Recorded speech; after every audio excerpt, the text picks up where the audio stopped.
Welcome to only IAS. स्वागत है आप सभी लोगों का द हिंदू एडिटोरियल डिस्कशन में। आज है 27 जनवरी 2021। तो आइए देख लेते हैं ऐसे कौन से इंपॉर्टेंट आर्टिकल्स हैं जो आज हम कवर करने वाले हैं। आज 4 इंपॉर्टेंट आर्टिकल्स हैं जो हम कवर करेंगे।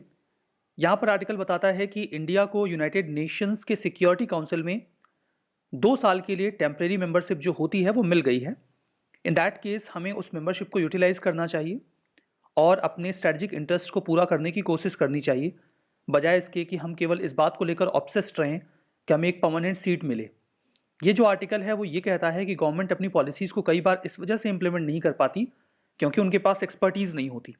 तो यहाँ पर जो प्राइवेट फर्म्स हैं या प्राइवेट एंटिटीज़ हैं उनकी मदद ली जा सकती है पॉलिसी फ्रेम करने के दौर में और उनके इम्प्लीमेंटेशन में भी।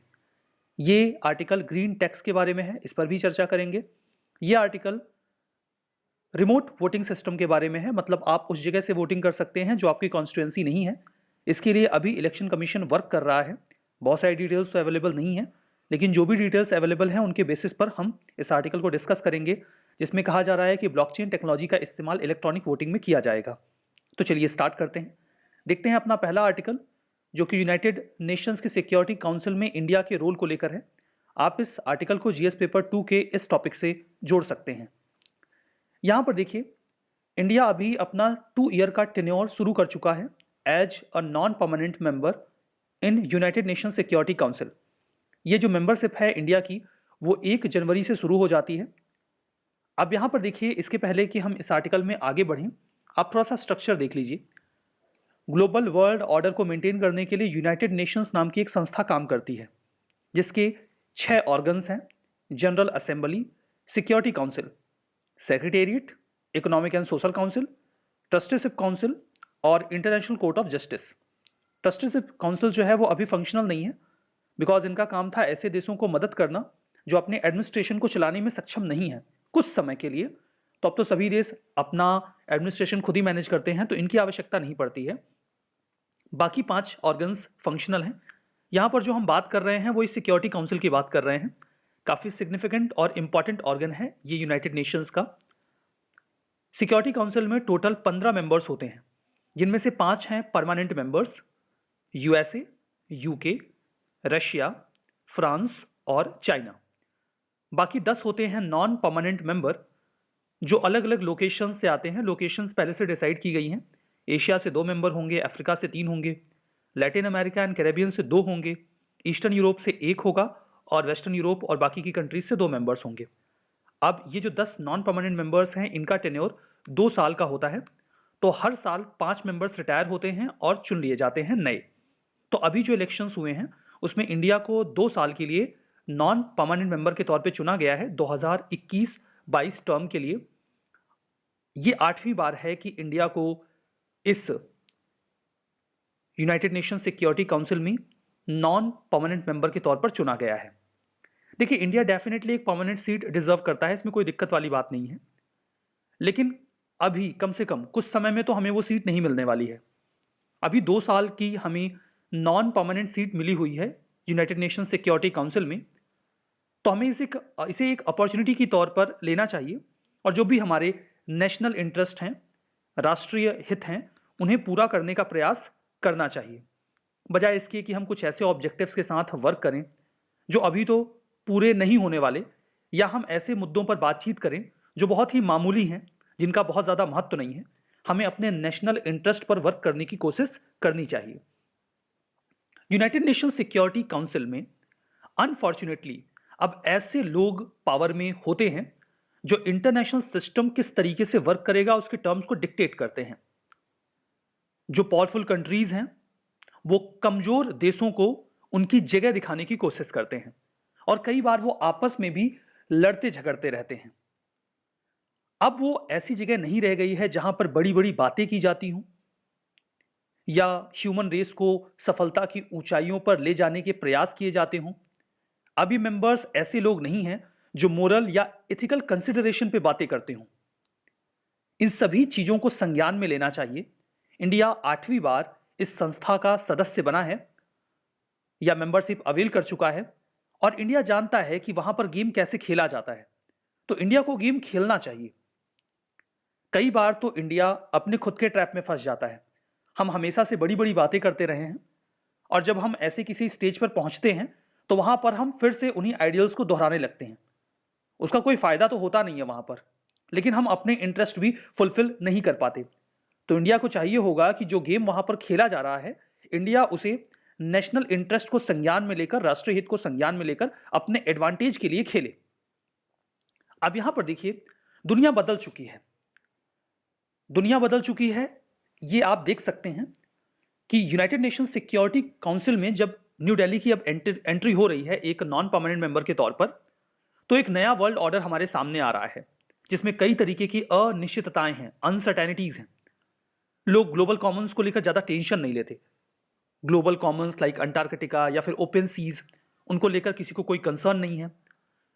कोई ग्लोबल लीडर नहीं है जो एक नया रास्ता, एक सही रास्ता दिखा सके। दुनिया कई सारे हिस्सों में बटी हुई है, राइवल ब्लॉक्स में बटी हुई है। एक ओर चाइना है, दूसरी ओर यूएसए है। यूएसए को कई सारी एशियन और यूरोपियन कंट्रीज असिस्ट कर रही हैं, तो चाइना के साथ भी रशिया और पाकिस्तान खड़े रहते हैं। यहां पर जो नैरो नेशनल इंटरेस्ट है, अब वो बड़ी दृढ़ता से टिक गया है और जो वैल्यू बेस्ड ग्लोबल ऑर्डर की बातें की जाती थी, अब वो ठंडे बस्ते में डाल दी गई हैं, बैक बर्नर में डाल दी गई हैं। ऐसी सिचुएशंस को इंडिया को संज्ञान में लेना चाहिए। यूएसए में बिडेन एडमिनिस्ट्रेशन आ गया है, मतलब जो बिडेन सत्ता में आ चुके हैं। उन्होंने कहा कि वो पेरिस क्लाइमेट एग्रीमेंट को फिर से ज्वाइन कर लेंगे और ईरान न्यूक्लियर डील पर भी वापस जाएंगे। अच्छी बात है, कुछ तो सुधार होगा। ये जो dog eat dog global disorder फैला हुआ था, उससे कुछ राहत मिलेगी। डॉग ईट डॉग का मतलब ये नहीं है कि कुत्ता कुत्ते को खाता है। इट मीन्स फियर्स कॉम्पिटिशन, जहां पर हर पार्टी दूसरे को नुकसान पहुंचाने की कोशिश करती है। तो इससे हमें थोड़ी सी राहत मिलेगी। यूनाइटेड नेशन सिक्योरिटी काउंसिल अब एक ऐसे पॉइंट पर पहुंच चुका है जहां पर अब उनके सामने सिर्फ एक ऑब्जेक्टिव रह गया है कि वो दुनिया में इंटरनेशनल पीस और सिक्योरिटी को मेंटेन करें। इसके अलावा हम उनसे कुछ और एक्सपेक्ट नहीं कर पा रहे हैं कि वो कुछ डेवलपमेंट्स करेंगे या एक वैल्यू बेस्ड ग्लोबल ऑर्डर को मेंटेन किया जाएगा। अब ये तो बात हुई कि ग्लोबल लेवल पे क्या चेंजेस आए हैं। इंडिया में भी बदलाव हुए हैं, उसकी भी बात कर लेते हैं। ऐसा थोड़ी है कि पूरी दुनिया बदल गई, इंडिया वही है। इंडिया भी आज अलग है। इंडिया भी अब उन जो फैंटेस्टिकल क्लेम्स हैं उनको नहीं दोहराता। पहले था कि हम पूरी दुनिया में शांति चाहते हैं, सद्भाव चाहते हैं। ऐसी बातों को अब हम बार बार नहीं दोहराते। अब हम ग्लोबल जियोपॉलिटिक्स में सिर्फ मूक दर्शक बनकर खड़े नहीं होते। लाइक यूएसए, रशिया और चाइना मिलकर आपस में बातचीत कर रहे हैं और इंडिया कहीं अलग खड़ा है। अब ऐसा नहीं होता। इंडिया भी पीछे से ठोक के कहता है भाई हम भी हैं इधर। तो रशिया कहता है हाँ भाई बिल्कुल हो, आप हमसे S-400 खरीद रहे हो। यूएसए कहता है हाँ हाँ हो भाई, हमसे अक्सर आपकी इंडो पैसिफिक में मुलाकात होती है। चाइना कहता है नहीं नहीं आप नहीं हो। तब इंडिया कहता है भाई गलवान घाटी में किसके साथ बड़े हुए हो? डोकलाम में कौन सामने खड़ा था? सिक्किम से किसने मार के भगाया है? पूरी दुनिया को वैक्सीन कौन दे रहा है? तब चाइना कहता है चलो भाई ठीक है मान लिया आप भी हो। कुल मिलाकर अब इंडिया ग्लोबल जियोपॉलिटिक्स में मूक दर्शक नहीं है, रदर वो अपनी प्रेजेंस को मेंटेन करता है। इंडिया आज ज्यादा सेल्फ कॉन्फिडेंट है, रिजोल्यूट है, दृढ़ है और जियोपॉलिटिक्स को शेप करने की कोशिश करता है। ऑल्दो हमारे पास सीमित साधन है, सीमित इकोनॉमिक पावर है और कई बार हम डोमेस्टिक कंसेंसस भी नहीं बना पाते जो रिक्वायर्ड है, लेकिन हम ग्लोबल पॉलिटिक्स में एक्टिव हैं। अब हम किनारे खड़े रहना पसंद नहीं करते, रादर हम सेंटर स्टेज पर आने की कोशिश करते हैं। ये जो रियलिज्म है वो आज ना केवल इंडिया की ओर से इंटरनेशनल पॉलिटिक्स में देखी जाती है, बल्कि डोमेस्टिक पॉलिटिक्स में भी ये चीजें देखने को मिलती हैं। यहां पर इंडिया को इस बात को भी संज्ञान में लेना चाहिए कि डिस्पाइट ऑल दीज एस्पायरेशंस, हमारी कुछ लिमिटेशंस हैं और उन लिमिटेशंस के साथ हमें अपने एजेंडा को आगे लेकर जाना चाहिए। चाइना फैक्टर की बात करें तो चाइना अपनी मिलिट्री माइट को काफी तेजी से बढ़ा रहा है और यही कारण है कि जब इंडिया को यह ऑफर दिया गया कि इंडिया 3 कमिटीज की चेयरमैनशिप ले या चेयरपर्सनशिप ले, तो इसको चाइना ने काफी अपोज किया। स्पेशली काउंटर टेररिज्म कमेटी में जब इंडिया को चेयरपर्सन बनाए जाने की बात की गई तो चाइना ने इसका विरोध किया। क्यों? क्योंकि इंडिया हिट किसको करेगा? पाकिस्तान को करेगा टेररिज्म के मुद्दे पर, और पाकिस्तान का चाचा कौन है? चाइना। तो उसको तो विरोध करना ही है। इंडिया को एक्चुअली में 3 कमेटी की चेयरमैनशिप दी जा रही है, Taliban sanction committee, counter terrorism committee और Libyan sanction committees. Taliban sanction committees में जाने के बाद इंडिया का से जो अफगानिस्तान में टॉक्स हो रही हैं उसमें बढ़ जाएगा। जो बिडेन एडमिनिस्ट्रेशन है वो अगर डोनाल्ड ट्रंप की पॉलिसी को आगे लेकर जाते हैं और चाइनीज एग्रेशन को काउंटर करते हैं तो डेफिनेटली इंडिया को एक अलाई के तौर पे देखा जाना चाहिए ताकि वो चाइनीज एग्रेशन को कम कर सकें। देखिए, इंडिया को वेस्टर्न कंट्रीज के साथ यूनाइटेड नेशंस सिक्योरिटी काउंसिल में खुद के अलाइनमेंट को इनहेंस करना चाहिए। डेफिनेटली इसके कुछ नुकसान होंगे। हमारी रशिया के साथ दूरी बढ़ेगी, जो कि चाइना की ओर अब ज्यादा झुकाव दिखा रहा है। लेकिन अगर हम रशिया की आवश्यकता से अधिक चिंता करेंगे तो इसके फायदे कम और नुकसान ज्यादा होंगे। चाइना एग्रेसिव हो रहा है। ये 2 साल काफी इंपॉर्टेंट होंगे कि हम चाइना के एग्रेशन को रोकें, अच्छा इंफ्रा बिल्ड करें, सिग्निफिकेंट फोर्सेस को वहां पर डेवलप करें। देखिए, चाइना से हम कई बार कन्फ्रंट कर चुके हैं, डोकलाम में, लद्दाख में और अरुणाचल प्रदेश में भी। चाइना का स्टैंड अभी भी वही है, तो हमें अपने स्टैंड को स्ट्रांग करना ही होगा। बात अगर हम टेररिज्म की करें, जैसे कि हमारे एक्सटर्नल अफेयर्स मिनिस्टर ने कहा कि आतंकवादी आतंकवादी होते हैं, उनमें कोई अच्छा या बुरा नहीं होता। यह डिस्टिंक्शन पाकिस्तान के द्वारा किया जाता है। अगर कोई लोग ऐसा करते हैं तो ये उनका एक एजेंडा होता है, और अगर कोई इसको सपोर्ट करता है तो वो भी अपराधी है। इंडिया अब तालिबान सैंक्शन कमेटी में भी चेयरमैनशिप लेने वाला है, तो अफगानिस्तान में हो रहे डेवलपमेंट्स में इंडिया का से इनहेंस होगा। इंडिया को टेररिज्म को लेकर एक क्लियर पॉलिसी फॉर्मुलेट करनी चाहिए, ताकि हम तालिबान के साथ जो इंगेजमेंट है उसमें एक की रोल प्ले कर सकें। लेकिन इसके लिए जरूरी होगा कि हम डोमेस्टिक इंसर्जेंसीज को भी कंट्रोल करें, क्योंकि हम 2 रास्ते नहीं अपना सकते। हमें दोनों तरीके, एक्सटर्नल और इंटरनल, दोनों प्रकार के जो वायलेंस है या टेररिज्म है या इंसर्जेंसी है, उसे रोकना ही होगा।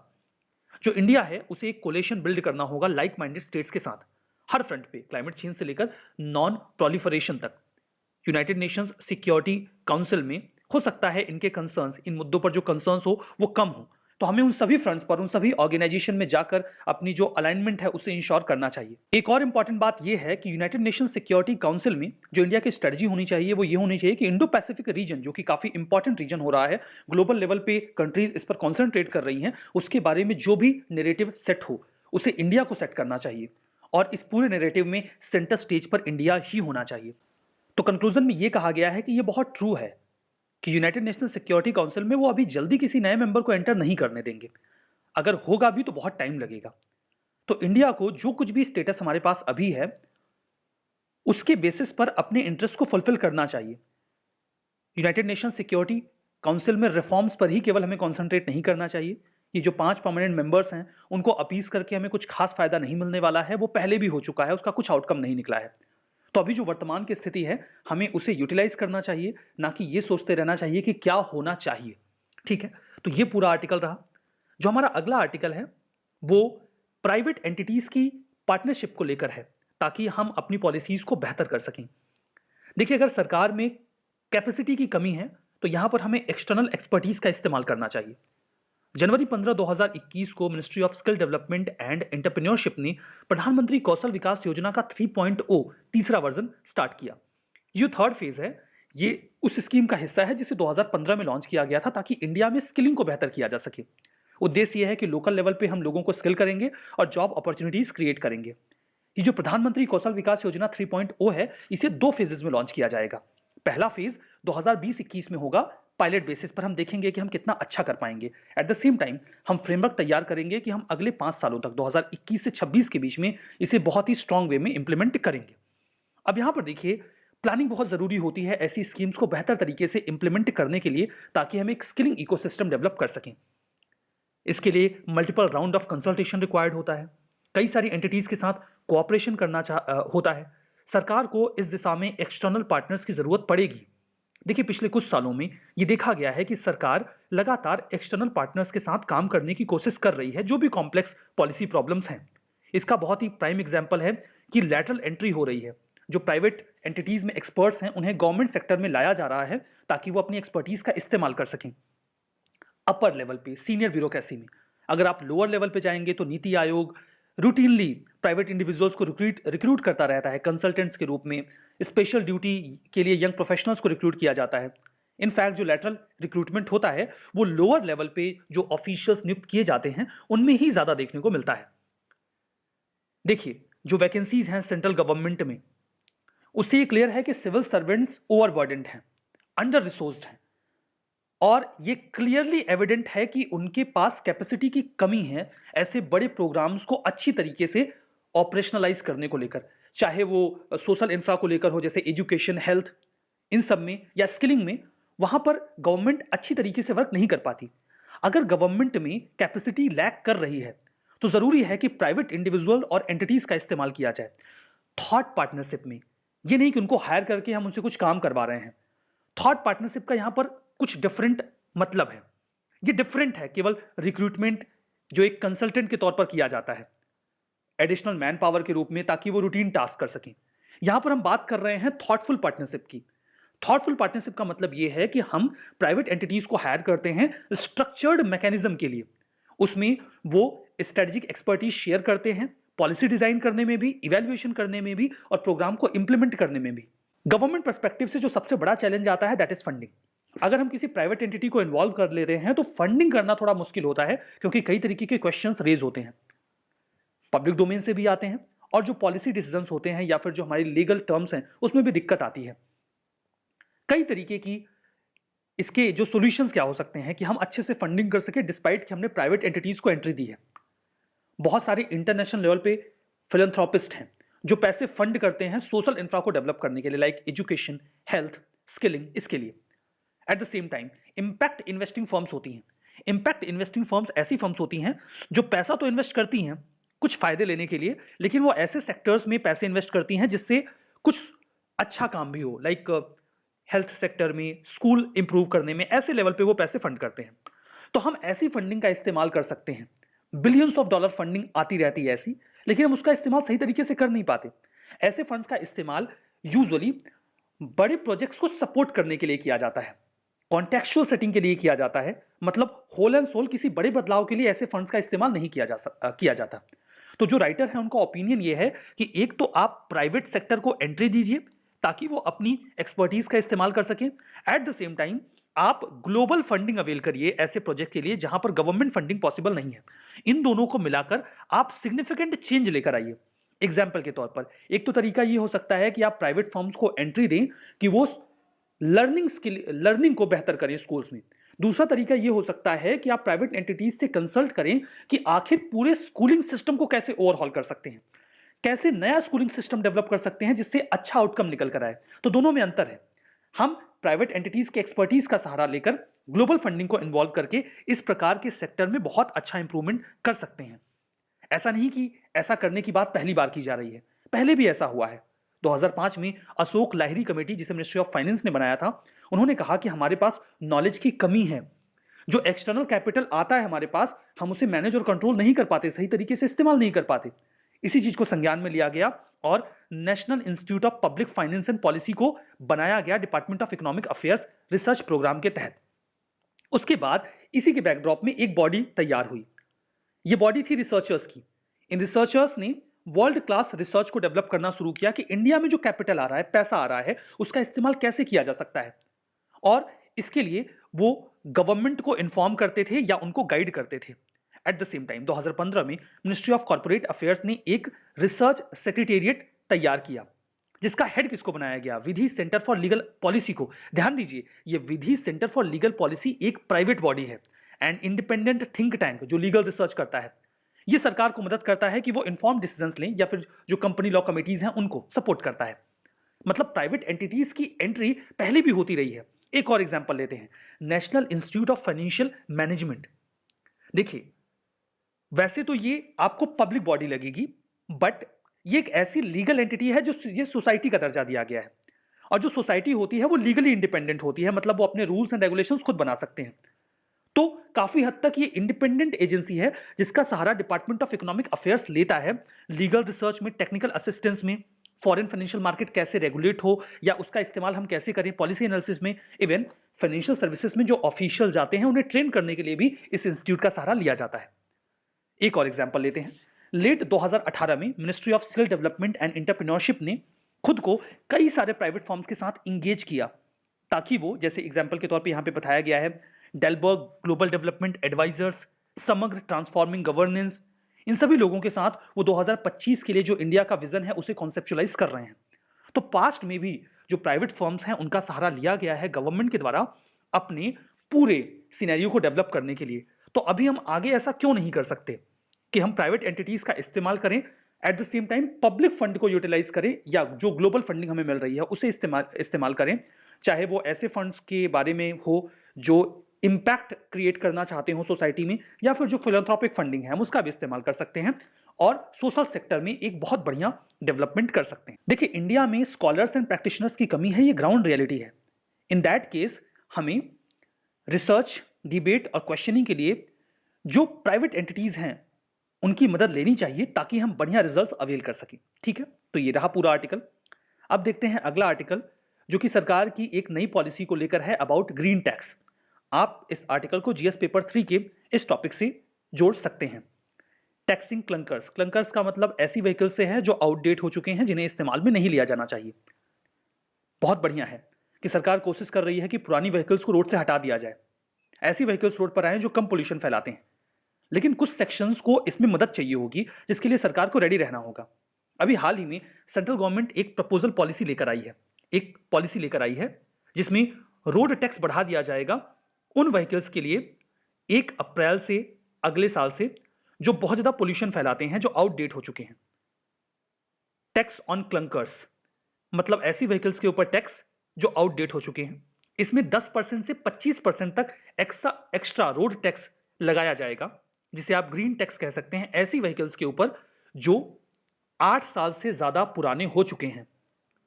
हम बात कर रहे हैं कमर्शियल व्हीकल्स की, जिन पर रोड टैक्स इंपोज किया जाता है। अगर हम बात करते हैं पर्सनल व्हीकल्स की, तो जो आपके पास आरसी होता है, रजिस्ट्रेशन सर्टिफिकेट होता है, वो 15 साल में एक्सपायर हो जाता है। तो जब आप उसे रिन्यू करवाने के लिए जाएंगे तो आपसे एक एक्स्ट्रा फीस वसूली जाएगी। ऐसा इसलिए किया जा रहा है ताकि लोग पुरानी व्हीकल्स को इस्तेमाल करने को लेकर डिसइंसेंटिवाइज हों और वो नई व्हीकल्स पर शिफ्ट कर जाएं, ऐसी व्हीकल्स पर जो कम पोल्यूशन फैलाती हों।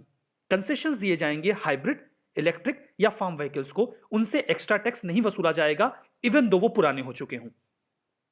अब यहां पे जो 10% से 25% की बात की जा रही है, जो ज्यादा पोल्यूटेड सिटीज हैं वहां पर ज्यादा टैक्स वसूला जाएगा, डीजल इंजन पर ज्यादा टैक्स वसूला जाएगा, और ऐसी व्हीकल्स जो हाइब्रिड हैं, इलेक्ट्रिक व्हीकल्स हैं, उन पर कोई भी टैक्स नहीं वसूला जाएगा। तो कुल मिलाकर सरकार ने पूरा प्लान बना रखा है कि क्लीन एनर्जी इस्तेमाल करने वाले व्हीकल्स को इंसेंटिवाइज किया जाएगा। राइटर की क्या राय है? राइटर ये बोलते हैं कि यूएसए में भी 2009 में ऐसा प्रोग्राम चलाया गया था जिसका नाम था कार्स। एक प्रकार का रीबेट प्लान था, लेकिन इसमें सरकार इंसेंटिव दे रही थी। मतलब आप अपनी पुरानी व्हीकल बेच दीजिए और नई व्हीकल खरीद लीजिए, इस पर आपको रिबेट मिलेगा, आपको कम पैसे देने होंगे। लोग इंसेंटिवाइज हो रहे थे। वहां पर यूएसए ने यह भी प्लान किया था कि उन कार्स के जो इंजन है उन्हें रीयूज नहीं किया जाएगा, उन्हें वो स्क्रैप कर देते थे। बाकी बॉडी पार्ट्स अगर आप यूज कर सकते हैं दोबारा तो कर लीजिए, लेकिन इंजन नहीं, जो पोल्यूशन फैलाता है। ये यूएसए की स्कीम थी जहां पर वो इंसेंटिवाइज कर रहे थे कि आप नई व्हीकल्स लें या ऐसी व्हीकल्स लें जो कम पोल्यूशन फैलाती हैं। लेकिन इंडिया का जो प्रोग्राम है, जो प्लान है, वो उसके उलट है। यहां पर हम इंसेंटिव नहीं दे रहे, हम पिनलाइज कर रहे हैं, हम उन्हें पनिश कर रहे हैं कि आप अपनी पुरानी व्हीकल्स को स्क्रैप क्यों नहीं कर देते। अब यहां पर अंतर है, इंडिया अपने अप्रोच को थोड़ा डिफरेंट भी कर सकता है इस सेक्टर में। मतलब ऐसा जो सरकार ने प्लान बनाया है कि लोग अपनी पुरानी व्हीकल्स को बेच दें, ऐसा वो तभी करेंगे जब उनसे जो टैक्स वसूला जा रहा है वो उनके व्हीकल की रीसेल वैल्यू से ज्यादा हो। अगर ऐसा नहीं है तो वो उस व्हीकल को मेंटेन करते रहेंगे। सपोज करिए कि अगर वो उस व्हीकल को दोबारा बेच भी देते हैं तो क्या फायदा हो जाएगा, उसे कोई और यूज कर रहा होगा, पोल्यूशन का लेवल तो वही बना रहेगा। मतलब सरकार को फोकस करना चाहिए कि वो इन व्हीकल्स को स्क्रैप करें, एटलीस्ट इनके इंजन को स्क्रैप करें।